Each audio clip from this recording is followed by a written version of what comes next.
we're still talking about the existence of God. This is the last proof we're going to go through for the existence of God. And it's called the argument from history. Uh, it's about the value of human consent, universal human consent. What that means is when all men in all times agree on the existence of a certain fact, that's what we call universal human consent. And so think about this again.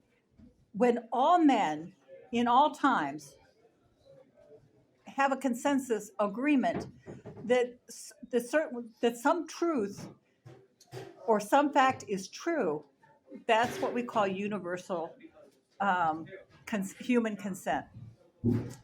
And the word consent here is taken from the Latin meaning for it, which means a common feeling or an agreement. In other words, they all come to the same agreement. And now, even though there may be individuals among the whole group or even groups that disagree, that exception proves the rule. Again, there are always going to be exceptions to everything. So, but that doesn't change the fact that universal human consent exists, or that we can't use it. So, what is the value of this universal consent? Does it necessarily express truth? Does truth come from it, or is there not at least a possibility that there could be error? Universal consent of mankind in matters, and this is the caveat, in matters that pertain to reason or depend upon reason, cannot be erroneous, because it's the voice of our rational nature. So if all men in all times logically come to the same conclusion, logically come through reason to the same conclusion, it has to be right. It can't be wrong. It's infallibly right. Because if it were false, then there's no certainty that anything that we think, any logical conclusion we come to, could be true. If it could be false, then everything in the universe is open to complete interpretation in any way you want to look at it. There can't be any truth then in the whole world or in the universe if that was false. So to deny the validity of reason is to involve yourself in self-contradiction. So if, for example, if a man says, I still deny the value of your argument about universal human consent, there's no certainty to be had about anything. That's the opposite. Well, a person says to you, I totally deny that. The man cannot be certain about anything. And in that case, you should reply something like, are you certain of that? What can they answer? If he's not certain of it, then there is no certainty that there is no certainty. And if he says that he is certain, he's just contradicted himself. He's certain that there is, so therefore there is certainty. Does that make sense? I mean, it's kind of convoluted thinking, but it's really looking at it from the other side. So people who believe that there is no such thing as universal truth, they contradict themselves, because if there is no universal truth, then there is no truth at all. People may object that all men, and this is the objection that they'll throw at you, something like this. They'll object that men in the past have often agreed on things like, for example, that the sun moves around the earth. There was a time when everybody in the whole world, all for a number of ages, all believed that the earth was the center of the universe and the sun went around it. And they were wrong. So, was their consent truly universal? Or does that not prove then that universal consent is not valid um, as a test of truth? Now, the objection, that objection does not apply. Because remember, we're talking about reason. When all of mankind in their own minds, use reason to come to a conclusion, that truth is universal. We're not talking about people who observe physical things around them and come to an opinion about it. That's not, they're not using reason.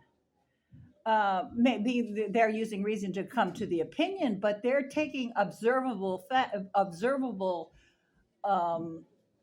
facts, or not even call them facts. They're looking at the sun move, goes here to there, and the sun is the one moving, and the earth seems to be staying still. So they come to the conclusion that the earth is still, and the sun is the one that moves. They're taking something physical.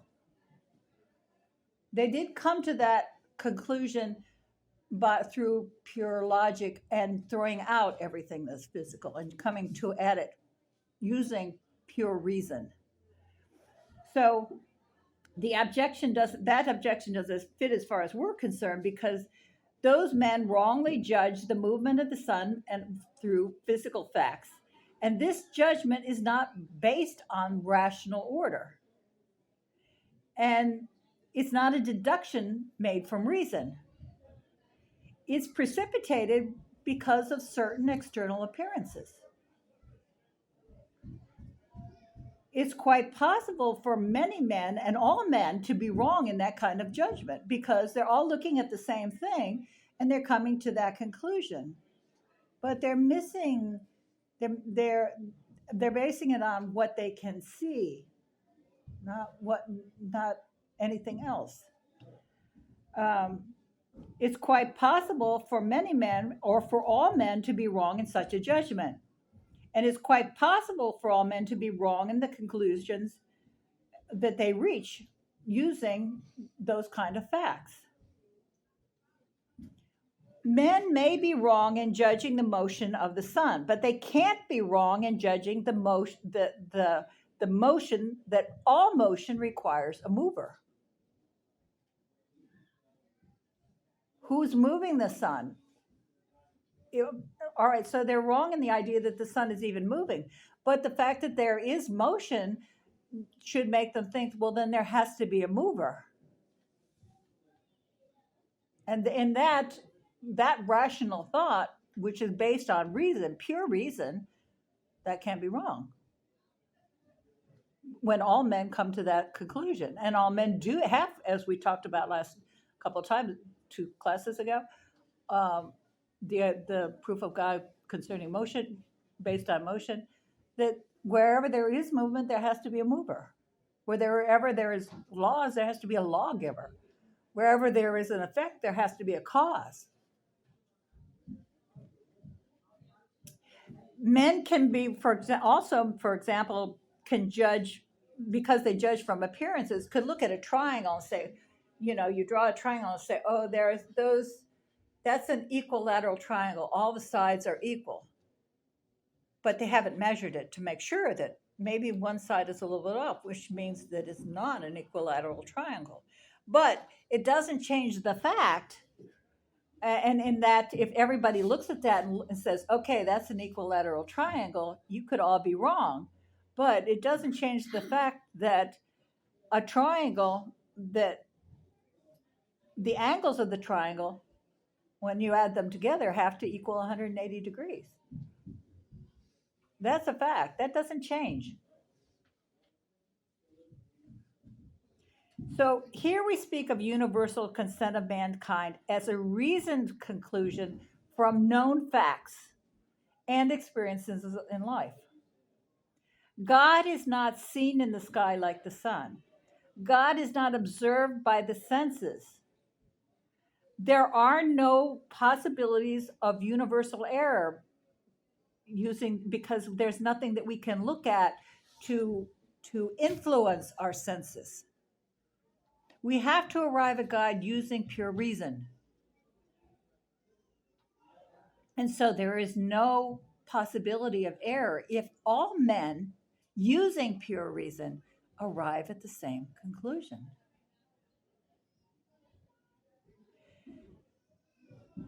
The sky, the earth, the heat, the stars, man, beasts, everything in existence, we know are facts. We know that there is a sun. We know that there is an earth. And therefore, those are facts. But how did they get here? That's where the reason has to come in. And we have to then account for the existence of those things. And the accounting leads you, if you use your mind logically, that there has to be a God. Thus, reasoned judgment declares that there has to be a first cause that caused all of those things, a first mover, a first designer, a first lawgiver, as we've seen in the other classes. While the reasoning process is sometimes obscure and inarticulate, it is indeed a true reasoning process, and that leads men to the knowledge of God. And it's not a hasty judgment based on phenomenon that we see or feel. Your senses can trick you, but your mind, if you follow the logic, you won't be tricked. You won't be deceived. If you follow the logic, you know. In such a judgment, the universal consent can't be wrong, and there is no because you're trusting your reason, and there is no truth to be known for certain. And if you don't trust your reason, then there is no trusting anything, any reason at all, because there's no truth that can be certainly known outside of it. So the argument comes down to this: that first premise, that which is declared to be by universal consent of mankind as a judgment of rational nature must be true. That's a premise we've just proven. When all mankind come to the same conclusion, rationally, logically, that has to be true.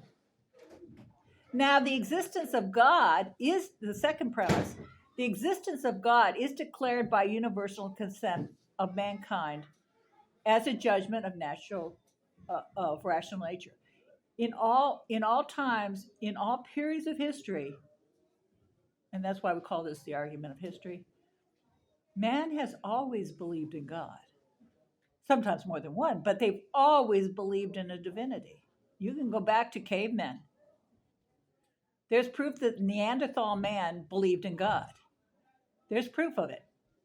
Archaeologists, they spend their lives digging stuff up and trying to prove evolution. And all they ever do is prove, that it is really a trumped up thing. But anyway, but they have proved, they've shown evidence that the Neanderthal man believed in God. How? He married his dead, which means he believed in an afterlife. And you don't believe in an afterlife unless you believe in God. That's the logic. So studies have shown that all people had a name for God. People who study languages, they can trace every language back, and they find that every single language has a name for God. So therefore, every people had a name for God. Why do you name God if you don't believe in him? Monuments have been built.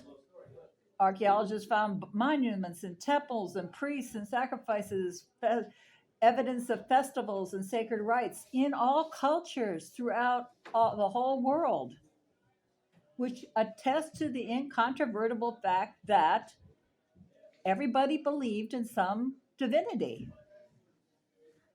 and therefore has been in the mind of God forever, from the beginning, that there is a God. Behind all of these beliefs is the idea that there is a God, a creator, an author of life. Now, some of them believed in these gods. A lot of these gods that they believed in were false gods, or that sometimes they believed in many gods, and sometimes even some monstrous gods. But they all believed in God. And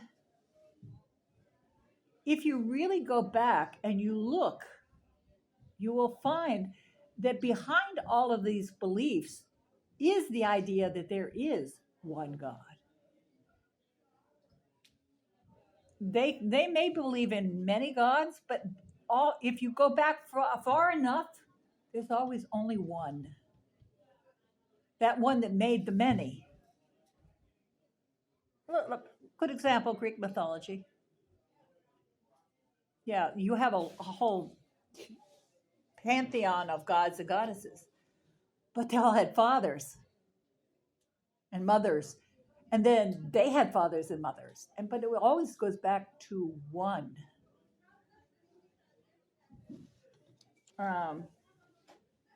And in almost every culture, I can't think of any that's not, but I haven't looked at all of them. So, but even still, basically, logically, even it has, and because men are logical, it has to come back. That cause and effect thing, it has to go back to one and only one. Men cannot escape the knowledge that there is an originator and a ruler to the world. Their further conclusions may lead to false beliefs in many gods, but the original conviction is the reasoned conviction. The one that started it all is the reasoned conviction. And there is everywhere, everywhere it is always the same. So the summary of that is that no matter where you look, the value of universal human consent is an infallible truth. And while many men, or even all men, may be wrong in their interpretation of the physical facts, all men cannot be wrong in a judgment, which is inferred by reason, through reason, using pure reason and not feelings or senses. Reason that is based upon facts, truth. So now at this point, we need to discuss, or at least take a look at we've covered the existence of God. We need to take a look at two groups that do not believe in the existence of God, and they're still with us: atheism and agnosticism. All right, so what is atheism? Atheism denies the existence of God. The atheist says there is no God. There are two types of atheists. There's the theoretical atheist and the practical atheist. The theoretical atheist or speculative atheists are those who actually believe that there is no God. Practical atheists are those who may even believe that there is, but they live as if there weren't one. Practical atheists are often, and they are the majority. It's very hard to find a real, true theoretical atheist. Most atheists are out there what we call practical atheists. They're atheists because they get something out of it. They're pride, it, money, power, um, or they're able to simply live the way they want to live without having to care. And then there are people who believe in God but live as if they don't believe in God, because they don't follow any commandments. They don't go along with anything that He says. So they totally ignore the existence of God. They live as if He didn't exist, but they may even profess it. So here we want to look at theoretical atheism. Like the practical atheists, there's no way to work with them. But theoretical atheists, the ones who reason to the idea that there is no God. And as we've shown, there's no way to reason that there is no God. Because it doesn't square with human reason. It can't, they can't put forward any evidence to support their stand. Reason demands the existence of God, as we've shown. Atheism cannot give one single telling argument as proof that there is no God. Atheism doesn't meet human needs. It conflicts, first of all, it conflicts with reason. Secondly, it takes away mankind's hope, his joy, his courage, and his love out of his heart. The atheists, what hope do they have? All their hope is in this world because they don't believe in another one. What love can they have? What joy can be in their lives? It also renders the desire for happiness futile. Your happiness has to be in this world, and because happiness in this world is fleeting and ephemeral, it's so their life then is full of like potholes, grabbing on a little bit of joy here, a little bit of happiness there that doesn't last. Sometimes doesn't even last for more than a few moments. Maybe it lasts a couple of years, maybe not. But we understand that our happiness isn't in this world. So when we meet pitfalls in this world,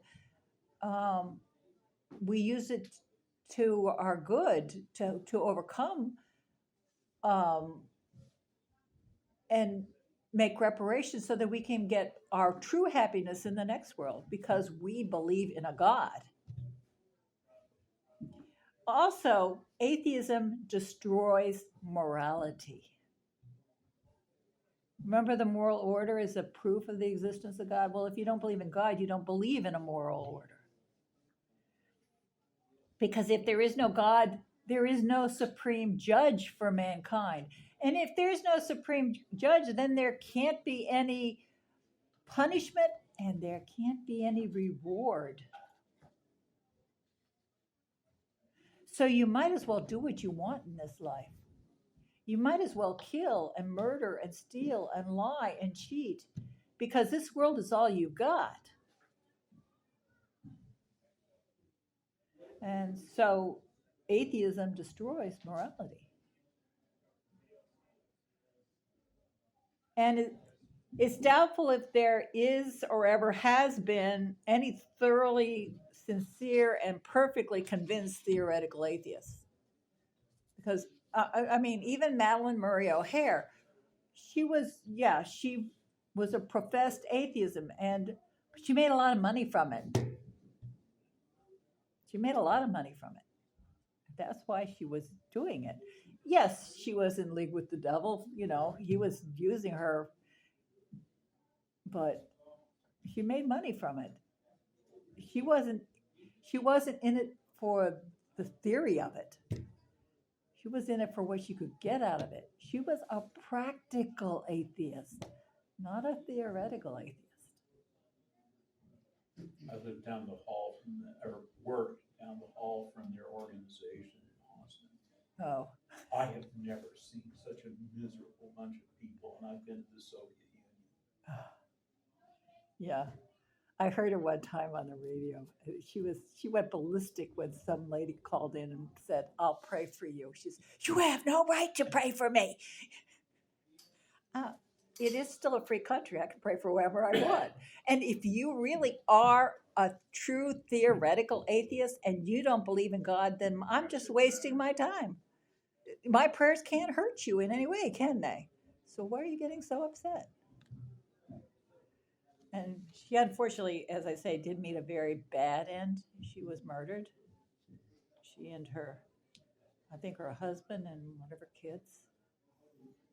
Um, anyway, agnosticism. Oh, um, we were talking about uh, practical atheists, and they're again the reason why a lot of these people hold on to atheism is they it offers them something vanity it their vanity, their pride, or perversity, or uh, man's love of him. Well, again, his love of himself, his desire for whatever um, makes them hold on to this because again, it it atheism is opposed to morality. So if you want to live an immoral life and you want to justify that immorality, then of course you're going to say there is no God. Agnosticism. Now, agnosticism means these people they don't deny the existence of God. They just say, "I don't know," and pretty much they say, "I don't care." It's really what it amounts to. They don't want to care. They don't want. Well, they don't want to know because then they would have to care. They're purposely they put them on blinders and they're happy that way because if they didn't have the blinders on they would actually have to look at their own lives and make changes. They don't want to do that. they don't want they don't want any kind of morality imposed upon themselves. They don't want to have to answer to a supreme lawgiver. They so they, it's not it's they're cowards. That's the best thing you can say about an agnostic is it's a cowardly and an impertinent doctrine. It's cowardly because they refuse to face facts. They absolutely refuse to face them. They don't want to look at any of the logical conclusions. They don't really want to know that there is a God. They're quitters. They want to surrender to unfounded doubt. They're weak. They they see facts but they don't want to trace them to their source. It's also an impertinent doctrine because they declare it's as if they're declaring like a spoiled brat that they're at it that being a quitter is fine. That and because it's fine for them, it's other men are powerless to believe in God. I mean, we should all their doctrine is more or less the only doctrine. We shouldn't. Uh, it doesn't matter that if there is a God, we don't know, and again, we don't care. It's impertinent. And because it's like they think they're better than the rest of you.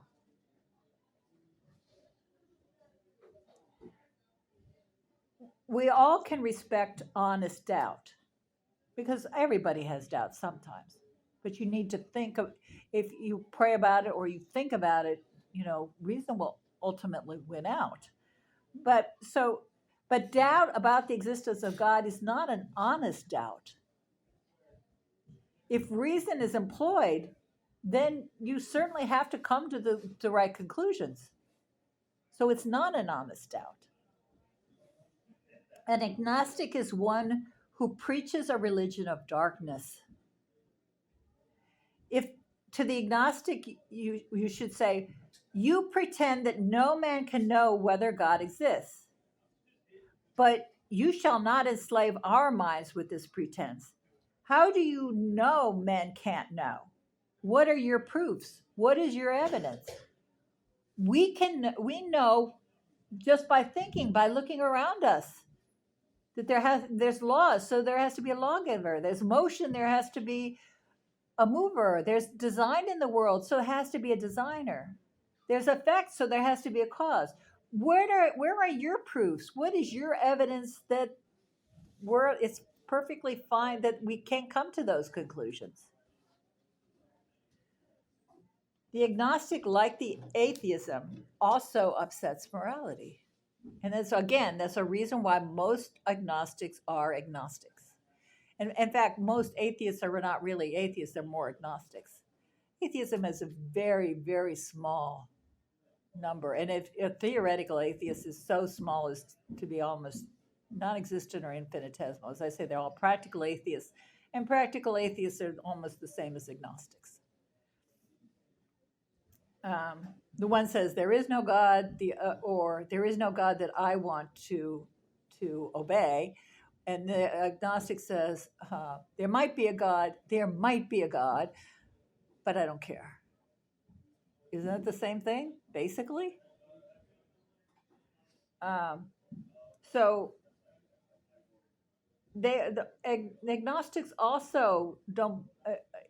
Agnosticism also upsets morality. For doubting God also is to doubt judgment in human conduct and the framer of laws. Because if there is no God, or you doubt that there might be a God, then I doubt that there might be moral laws. And then also I doubt that I may there might be a heaven or a hell. And I also doubt then that I might have to be punished, or, oh, gee, I might not be able to be rewarded if there's no reward. Um, so both atheism and agnosticism contradict reason, and they're pernicious in their practical results. They lead men to hell. Why? Because, again, both of them are against morality. And both of them have to get their kicks, their happiness in this world, because neither of them has any claim to the next. One, because they don't believe in that a God or a next second life exists, and the other one says, "Well, maybe, but I doubt it. So I'm not going to live like it's there." So both of them pernicious. That's a really nice word. You know what that means? So you get an idea from the context of the sentence. Wickedly corrupting. Huh? Wickedly corrupting. Yes. It leads you down. It leads you in a nasty, evil, hateful way. Lead you away in a direction you don't want to go. So they're pernicious in their practical results, because again, mankind are looking for what you're going to get out of it, and the results from these are almost always going to be evil results. So, any questions? Yes. I would say atheists do believe in God. They believe in themselves as their own God. But yeah, but here we're talking about a God outside of yourself. Sure. In other words, in an existent. Yes, I mean there are a lot of Catholics who don't believe who this. Yeah, God exists, but he's second to me. Right. I mean, Yeah. pretty Right. So, and that's unfortunately that's part of concupiscence.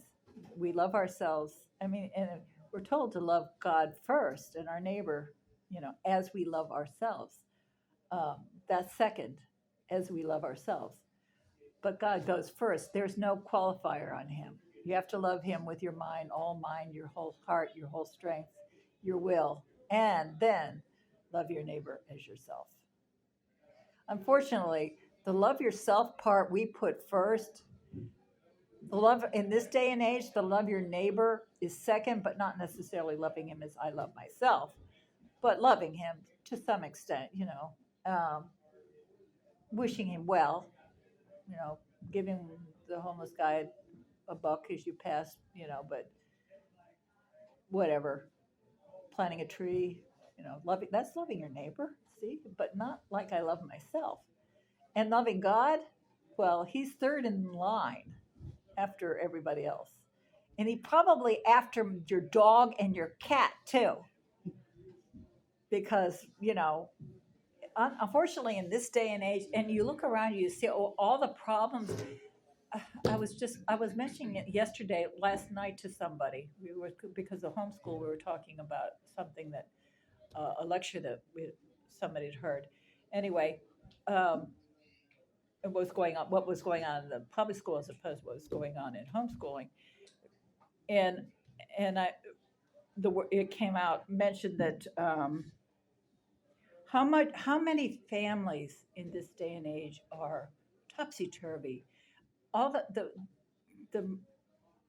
there's so many there's so many children with with psychological problems because of who are growing up to be psychopaths and serial killers and murderers, drug addicts, whatever, suicidal because of their homes, the home environment. What's wrong with the families these days? That's Think about it. How many families raise their children like their pets and treat their pets like their children? Your child, he's fine. Give him everything he wants and just let him grow by himself. Um, if you're like Topsy, she just grew. If you're aware of Uncle Tom's Cabin, that book. But anyway, that's what the way they treat their kids. But they love their pets, their dog, everything. Um, you can see it on bumper stickers now. I love my whatever it is, my Chihuahua or whatever. I'm the grandmother to a Pekingese. Come on, come here. Do you have actual grandchildren? That the kind of world we live in now, and it's unfortunate that, and that it's. I think it's a basis for a lot of the problems out there in society, which are only going to get worse, because morality, the whole basis of morality in our society, is deteriorating as we speak in leaps and bounds, and it's not being helped by upper echelon members in our church.